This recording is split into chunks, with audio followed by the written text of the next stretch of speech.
Don't worry, চিন্তা করার কোনো প্রয়োজন নেই। ইনি মনে হচ্ছে কোনো শক পেয়েছেন, তাতে ডিস্টার্ব হয়ে উনি ডিপ্রেসড হয়ে গেছেন। একটা কথা বলুন, এর আগে ওনার সঙ্গে কিছু হয়েছিল নাকি? No, never. যতদিন আমরা ইংল্যান্ডে ছিলাম সবকিছু ঠিকঠাক ছিল। যবে থেকে ইন্ডিয়ায় ফিরেছি তবে থেকে জানি না ওর কি হচ্ছে। আমি তো কিছুই বুঝতে পারছি না ডক্টর।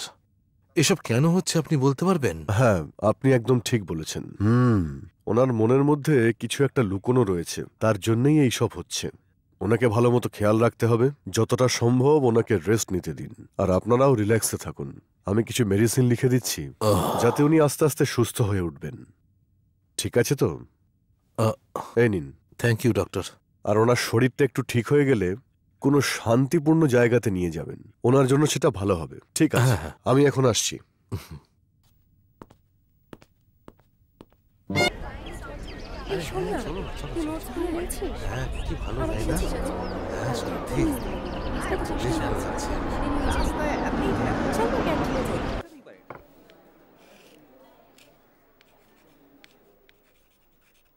ইলিউশন।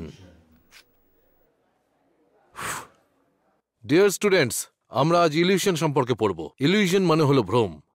ভ্রম মানে বোঝাচ্ছি মানুষের মনের মধ্যে ভ্রম কিভাবে প্রভাবশালী হয়ে ওঠে। আজ আমি তোমাদের সেটাই বলবো। মানুষের মন 4 ধরনের হয়ে থাকে। আর একজন মানুষ ভগবানে বিশ্বাস কেন করে?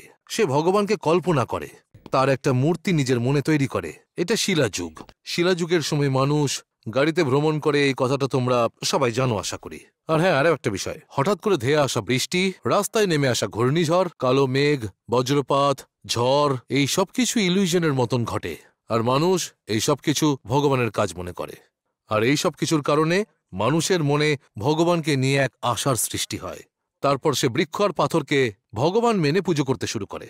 তারপর সে তাতেই বিলীন হয়ে যায়। এটাই মানুষের আস্থা, আর এর মাধ্যমে বিভিন্ন রিচুয়ালের সৃষ্টি হয়। মানুষের সঙ্গে যে ঘটনা ঘটে সেটা সে ভগবানের কাজ বলে মনে করে, কারণ মানুষ তার চেয়ে বেশি শক্তির সামনে নিজেকে অসহায় বলে ভাবতে শুরু করে। সেই জন্য সে শক্তির আরাধনা করে। আর এই কনসেপ্টটি হল ভগবান। ভগবান সম্পর্কে এই কল্পনা যদি মানুষের মনের মতন হয় তাহলে ভগবান, আর না হলে মানুষ তাকে ভূত বলে মনে করে। এই সকল কল্পনা মানুষের মনের সৃষ্টি। এই পৃথিবীতে ভূত, পিশাচ, দেবতা, ভগবান এই সব কিছুই মানুষের কল্পনা মাত্র। যাতে আস্থা রয়েছে তা হলো ভগবান, আর যাতে নেই তাকে ভূত পিশাচ বলে ধরে নেয়। আর এই জন্যই এদের আজ পর্যন্ত কেউ নিজের চোখে দেখতে পায়নি। আমি দেখেছি স্যার। আমিও দেখেছি স্যার। আমিও দেখেছি স্যার। আমিও দেখেছি স্যার। আমি দেখেছি স্যার। আমিও দেখেছি। আমি দেখেছি। ওকে ওকে ওকে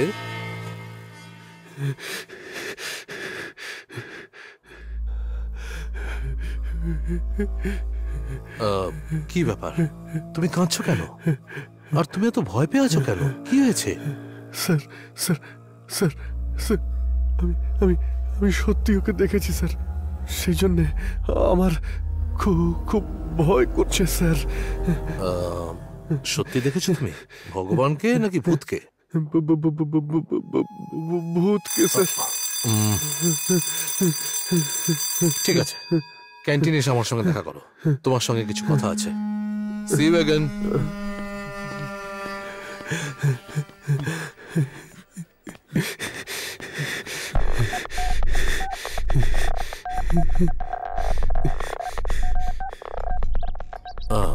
বস। স্যার না স্যার, ঠিক আছে। আচ্ছা, কি বলবে বলো। স্যার কালকে রাতে বন্ধুদের সঙ্গে সিনেমা দেখতে গিয়েছিলাম। সিনেমা শেষ হয়ে যাওয়ার পরে সবাই যে যার বাড়িতে ফিরে যায়, আমাকে একা ছেড়ে দিয়ে স্যার। তারপর আমিও আমার বাড়িতে যাওয়ার জন্য রাস্তা দিয়ে যাচ্ছিলাম স্যার। আমার বাড়িটা হাইওয়ে থেকে 4 কিলোমিটার ভিতরে স্যার। স্যার সামনে রাস্তায় আমি দেখলাম যে একটা একটা একটা আলো জ্বলছিল স্যার। ওখানে কি আছে দেখার জন্য আমার স্বপ্নের রানী কবে আসবে তো